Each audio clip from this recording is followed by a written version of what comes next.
It's Friday Night Live with Vince, pregame, postgame show.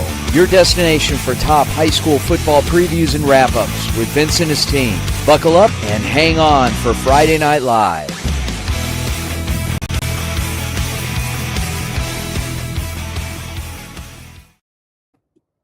Good evening and welcome to a later edition of Friday Night Live postgame show. My name is Vince DeLisio, joined by our hosts for the evening out of the University of Arizona in Tucson, Anastasia Rastelli, and out of the University of Houston in Houston, Texas, Manav Gupta. Anastasia, Manav, how's it going? A little late, sorry. Yes, it's going great though. Yeah, pretty late, but doing great. Great night of action. All right, let's rock. We had 11 games tonight between Metro Phoenix area, the Tucson metropolitan area, and Las Vegas, Nevada. And we're going to kick things off with Andrew Neeram, who is going to give us kind of a post-game wrap of Campo Verde out in Gilbert High School, Campo Verde and Skyline. Let's bring him on. Take it away, Anastasia. Hi, Andrew. How's it going? It's going good. It was a great game, and it was a really fun atmosphere. Awesome. So how did this game play out from start to finish? What did you notice? Yeah, so it really started lopsided.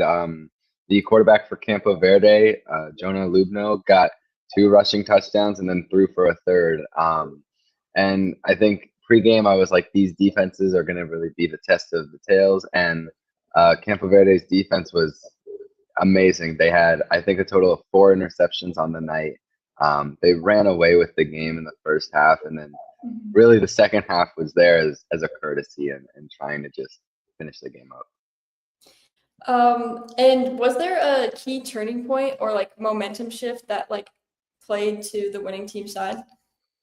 Yeah, so Joey Lubno got those first 2 touchdowns, and momentum was going good, but Skyline had started moving down the field, and right as they did, Campo Verde's number 4, Wyatt Rao, got the interception, and it was a pick 6. And so right as Skyline was getting momentum, Campo Verde answered right after with a pick 6. And so I think that really shifted and really helped Campo Verde secure the win. Well, awesome. Thank you for reporting tonight. Have a great evening. Of course. All right, that was our first, and definitely not our last. We got a lot of games to report on tonight. While we're waiting for Matt McCord to check in with us, we're going to head out to Arcadia Post and Butte, where our very own Anissa Reynolds was on the call tonight. She helped out on the call with Matt McCord just joined us. Let's go to Matt McCord. All right, here we go. Bringing on Matt McCord and Manav Gupta. And Matt McCord, here he is. Okay, take it away, Manav. Hey, Matt, how was the game tonight? Bit of a blowout, to say the least. Mesa won 45-7, so wasn't the most crazy game, but it was entertaining nonetheless. There were 7 fumbles, I think, in the game, so it was. We saw a lot tonight. And what do you think went wrong for Cesar Chavez?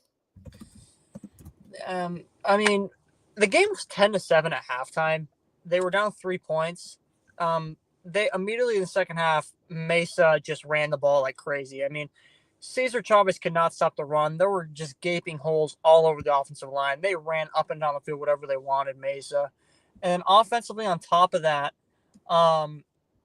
Cesar Chavez couldn't throw the football. I mean, it's pretty simple. They just couldn't throw the football. So the run game was okay, but they couldn't throw the football offensively. So just overall, not the greatest game.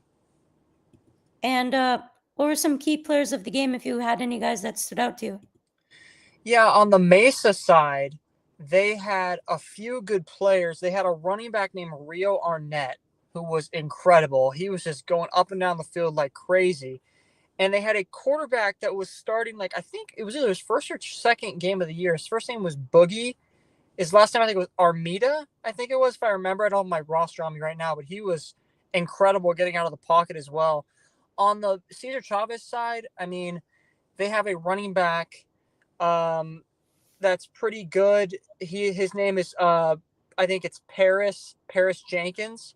he played a little bit, and then he had a defensive lineman with the last name Bell. He was pretty good. He was our player of the game. But other than that, it was a pretty one-sided in terms of a Mesa win. Awesome. Thank you so much, Matthew. Great reporting tonight. Thank you.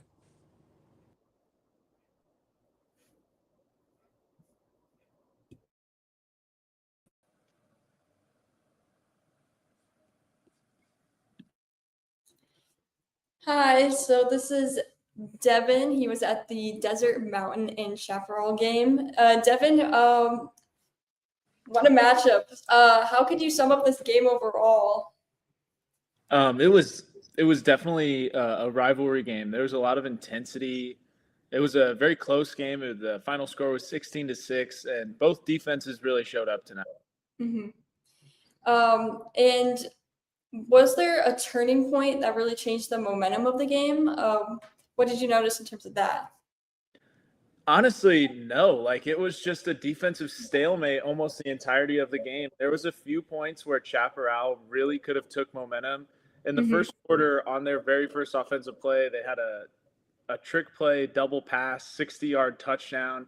And for a second there, it felt like Chaparral could have pulled away, but Desert Mountain didn't allow it. And then in the start of the second half, Chaparral actually had 2 red zone interceptions on back-to-back drives. And it felt like Chaparral could have got something going, but Desert Mountain's defense was just way too much for them to handle. And were there any key players throughout the game that you want to highlight?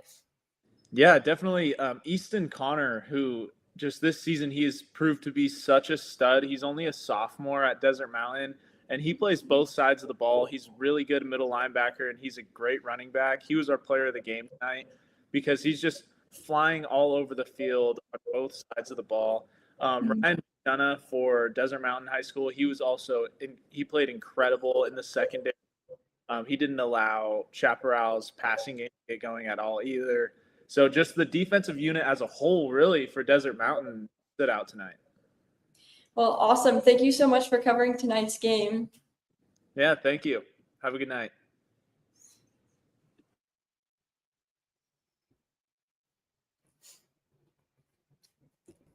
All right. Well, we're going to now be joined by Anissa Reynolds, who was at the Arcadia versus Post and Butte game. Anissa, how was the game tonight? It was very entertaining. Arcadia started it off and pretty much led the way the entire way. I mean, they won 35-12 against Post and Butte tonight. And what was the experience like at the game, the atmosphere overall? It was very loud. We actually got to talk to the athletic director at Arcadia, and they brought out a bunch of young Arcadian fans, and they were on the field, so the crowd was pretty hyped tonight. And what were some big performances by players tonight? Which players stood out to you? Ryan Jimenez, the running back, to open up the game, actually, he had a opening 60-yard carry for a touchdown. And that set the tone for Arcadia the entire night. So he was very impressive to watch. And what went wrong with Post and Butte tonight? What were they struggling with? Post and Butte struggled with the cadence that Arcadia had set to start the game. Arcadia was moving very quick. All of their, possessions were pretty much 30 seconds or less. They were in and out on offensively, and Post and Butte just couldn't really handle the speed of the game. Awesome. Well, thank you so much for being out at the game tonight. Looks like Arcadia had a big win. Thank you. Have a good night. Okay, and now we have Jorge here, who is covering the Viva Varsity game. Jorge, give us your breakdown. How did this game unfold? Well, it was a game that was really dominated by Brent Franklin. They ended up winning 35-7, and so the score doesn't really tell so much the domination, but I mean, they were able to control the ball. The game went by in a blink. It was over at 9:05. That's how well they controlled the ball. That's how well they ran the ball today. So that's what really stood out to me in this game. And where do you think their strength was, on the defensive or offensive side? Definitely. I mean, both. Like, the defense held Ironwood to 0 points up until the fourth quarter there. I'm sorry, the third quarter, and it wasn't until the third quarter till Ironwood got its first points. But really, the offense shined, and particularly this kid Stather from Ironwood. I'm sorry, let me get his name right here. Yes, Talon Stather here. Sather, I'm sorry.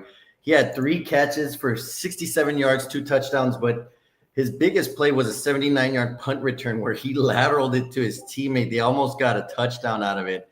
So he was all over the field. He was playing both sides. He really stood out today. Well, that's awesome, Jorge. Thank you so much for covering tonight's game. And now we're going to head over to commercial break.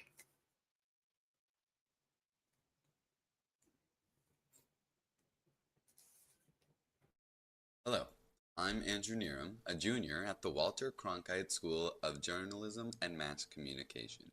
I'm excited to show the Varsity Sports Show everything that I can offer on any side of production as I express my love for this business throughout the fall of 2025.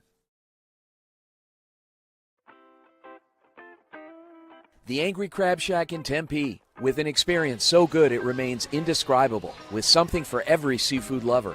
Try one of their amazing custom seafood boils, sandwiches, appetizers, and salads. Angry Crab Shack Tempe is located east of I-10 on Warner Road, 480-674-3847. The Angry Crab Shack in Tempe. Come ready to eat.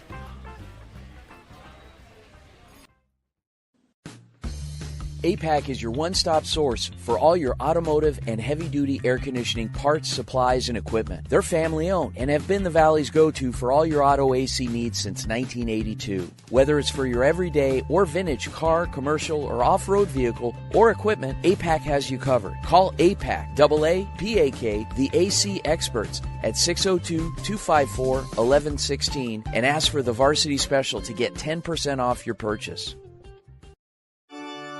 Hello, Varsity Sports Show family. I'm Tommaso Perez from ASU. Join me as I bring you inspiring sports stories and updates from our Catholic schools, where faith, tradition, and athletics come together. Catch me live on KDOS 1060 AM, Saturdays from 9 to 11, and during Varsity Sports Show game broadcast.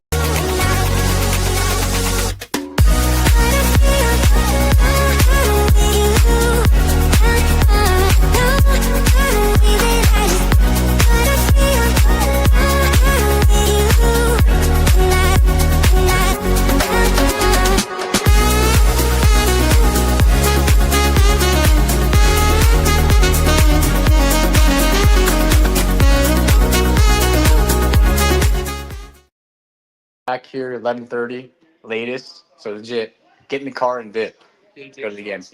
But you guys can you can drink on the All right, welcome back to Friday Night Live here on the Varsity Sports Show. Really late night here, but had 11 games to cover. It was a record for us, and now we're joined by Antonio, who covered the Highland versus Horizon game. How was the game today? I mean, it was a great game tonight. It was a lot of fun. I mean, Horizon came out dominating in the first half, but in the second half, Highland really woke up and they won tonight, 24-20. How did you think they pulled it out at halftime? What changed? Yeah, I mean, the offense had, I think I want to say 3 first downs in the first half total for Highland, and they come out in the second half, and in 3 possessions, they score 3 times. They score 17 points alone in the third quarter. So they found number 8, Anthony Martin, the senior wide receiver. He had 2 touchdowns on the night, including the go-ahead, or I guess you could say winning touchdown at the end with around 8 minutes left. Got a 40-yard receiving touchdown, so he was a key player for them. And what was the atmosphere like? Looks like it was a pretty close game in the second half. Oh yeah, it was a fun game out there for sure, because it was the homecoming game for Horizon. So they were stands were packed and they were loud all game, but a little bit more quiet towards the end when they lost. But it was very hype and close game. And what was, I guess, the biggest moment of the game for you? Something that I guess really surprised you? Yeah, I can give one for both, but I think the biggest moment was that 40-yard touchdown to Anthony Martin at the end of the game. It was a great play action pass, and it really just switched the whole momentum. And then another big play was probably the last offensive play for Horizon, 4th and 11. They had an open receiver, but he just was not able to get his feet in bounds, and that would have continued the game. So if he would have got his feet in bounds, it might be a different story. Yep, awesome. Thank you so much, Antonio. Great game tonight. Thank you. Have a good one.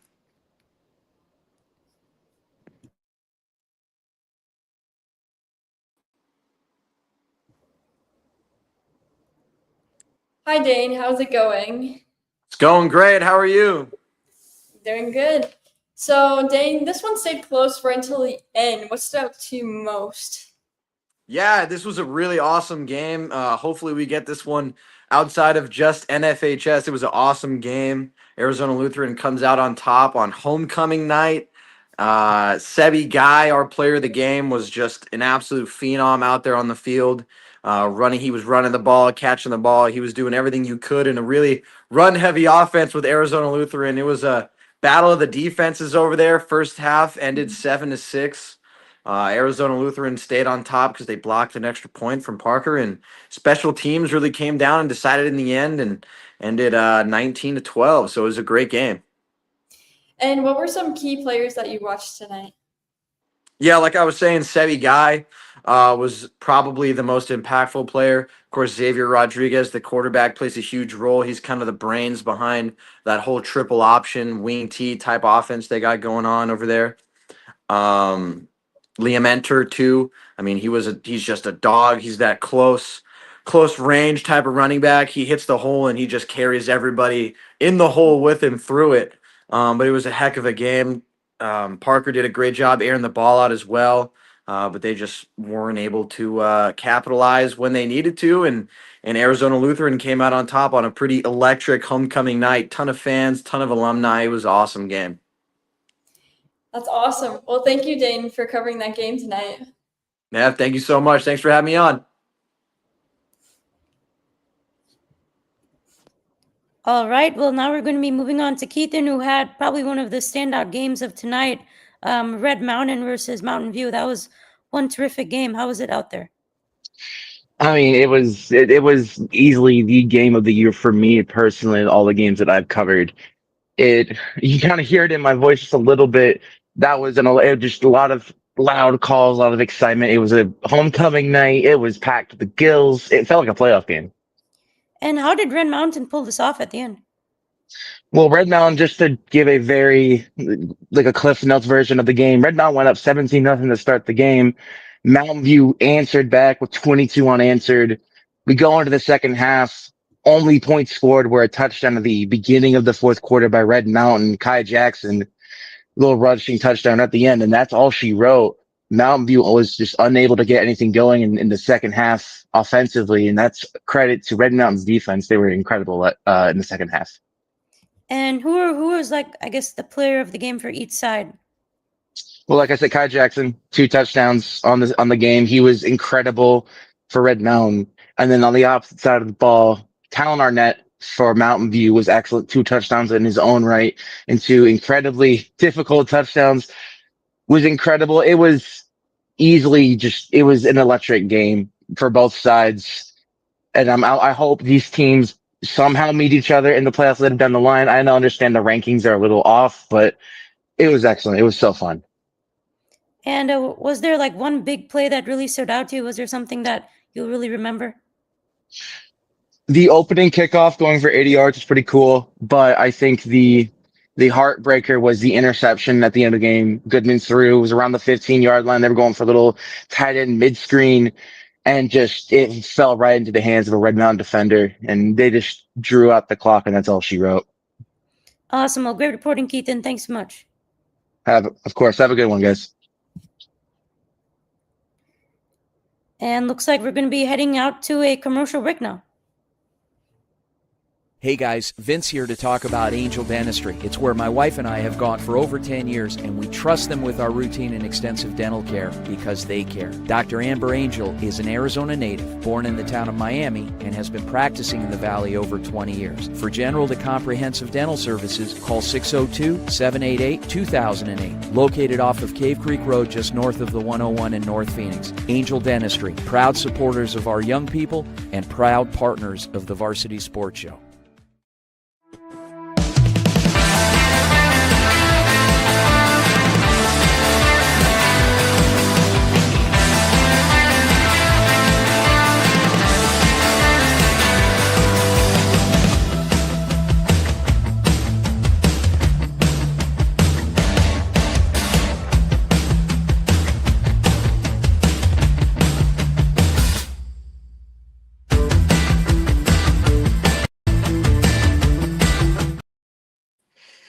Hi guys, welcome back to the Friday Night Live post-game show.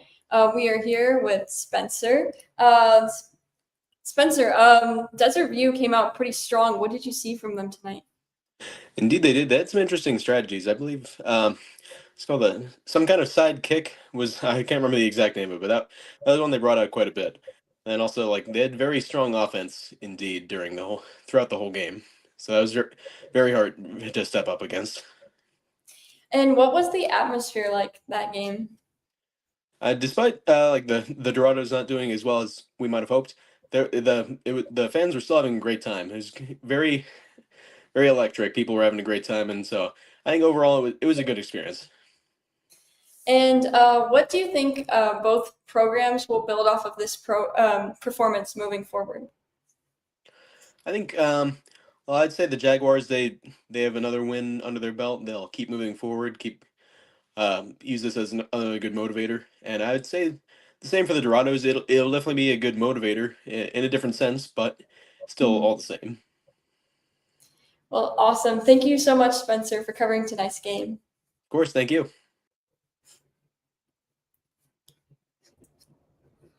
All right. Well, now looks like we're going to be moving on to Thomas here, who was in Las Vegas tonight. Liberty looks like they had a big win tonight. How was the game tonight, Thomas? It was good. Yeah, like you said, Liberty got a big win. 49-7 was the final. And, yeah, I mean, they just had an onslaught, especially on offense. And who are some key players that stood out to you? Anthony Albero, that was star of the game, multiple touchdowns, but I'm sure he would give credit to the entire offensive line as they carried them to victory. And what was really like the atmosphere like out there? You know, there really wasn't like a lot of people there as I expected, but the ones that were there, they made up for the ones that weren't there. And yeah, it's always loud over there in Liberty. And what went wrong for Basic tonight? What can they learn from this? Yeah, Javion Rose, the quarterback, he had a couple pick sixes, but I mean, when you're faced against like a powerhouse like Liberty, it's kind of hard to compete. You know, they're sitting at 2-7 now. We're 2-6, but yeah, I mean, it was just overall just not their night, honestly. Awesome. Well, thank you so much for being out there tonight, Thomas. We appreciate it. Thank you. Have a good one. Bye. Yep. And now we are with Rodolfo, who's in Sacramento. Sounds like it was going to be an exciting game with those 6 recruits. How did it unfold? What happened? Well, it was a complete domination by Folsom High School. They won 48-7 against Whitney. It was completely a blowout. I think one of the players that stood out the most is actually a sophomore, who is number 20, Bronson Bambino, who actually scored 2 touchdowns and has been one of the best players overall this season. Awesome. And what were some strengths that you saw from the other side, although it was a pretty big blowout? Well, I believe their offense was good overall, going back and forth against Folsom. But Folsom overall, they're very disciplined, and when you face a disciplined team, it's very hard to run after them and make a couple of mistakes. I think they were pretty clean throughout the whole game. It just when you face a really good team, it's tough to beat them. Mm-hmm. And what was the atmosphere like overall? Well, I mean, it was there were a lot of Folsom people in the stadium rather than Whitney, because they were going to watch this kid. We already talked about it at the pregame show, Ryder Lions, and this team who's overall looking for, like I said, their 5th straight section championship. I think this team is really heading towards that. We'll see how it goes throughout the season as the season unfolds, but they're a really good team. Awesome. Well, thank you so much for covering that tonight, Rodolfo. Yeah, absolutely, Anastasia. Have a good one. You too. Awesome. Well, now we're going to... Okay.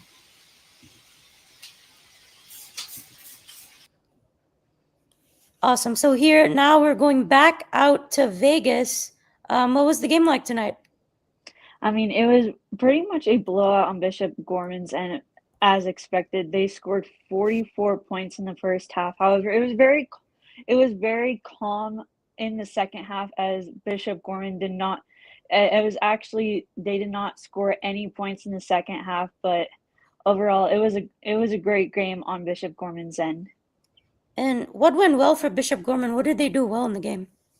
I think it was very well executed both offensively, defensively, especially on the offensive side. You saw many players wide open. You saw many players wide open, not being touched, and it all started with Noah Cole. He had kickoff return for the touchdown at the beginning of the game, and that really set off Gorman's offense tonight. And what was the atmosphere like? I know you mentioned it was a crazy blowout at halftime. Did people stay after that, or how did it go? Yes, people did stay after that. It did stay after this. It was actually senior night at Bishop Gorman, so it was an incredible ceremony at the beginning of the game, honoring. They had 23 seniors playing tonight, so all the fans were behind them all night tonight. Awesome. Well, thank you so much for the great reporting. Thank you.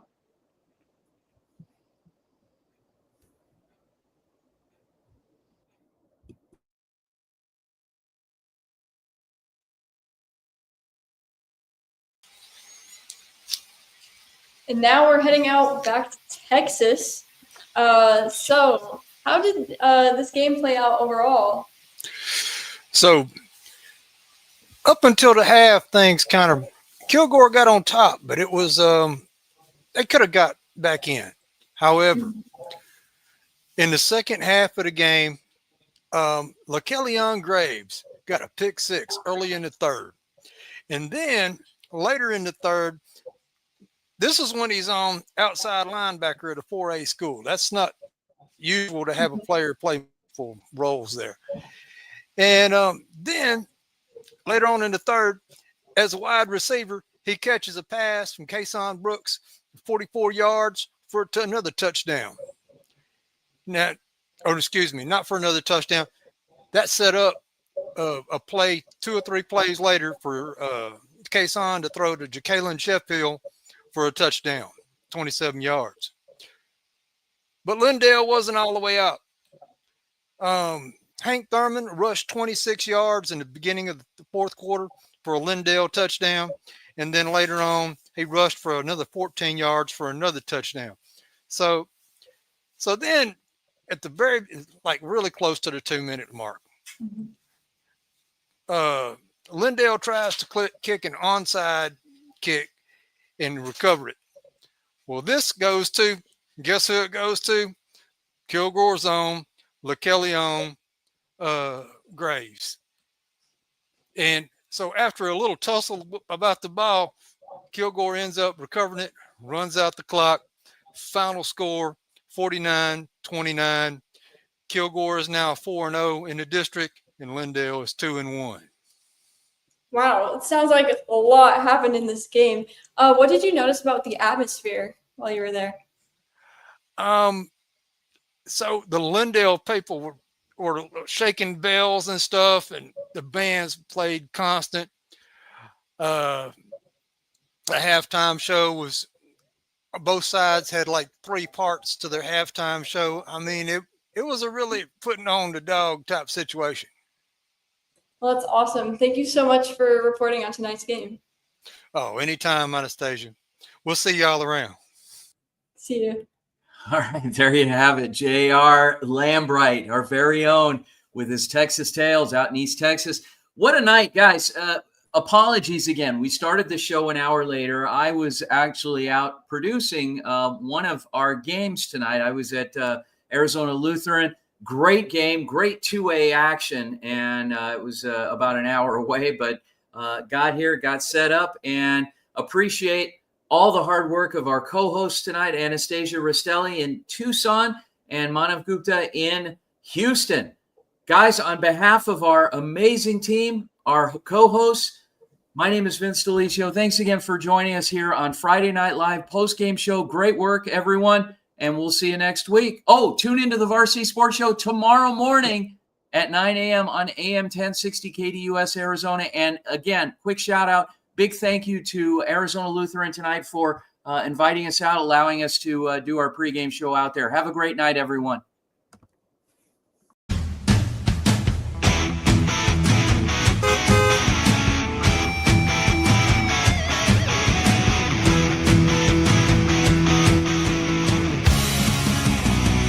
It's Friday Night Live with Vince, pregame, postgame show. Your destination for top high school football previews and wrap-ups with Vince and his team. Buckle up and hang on for Friday Night Live.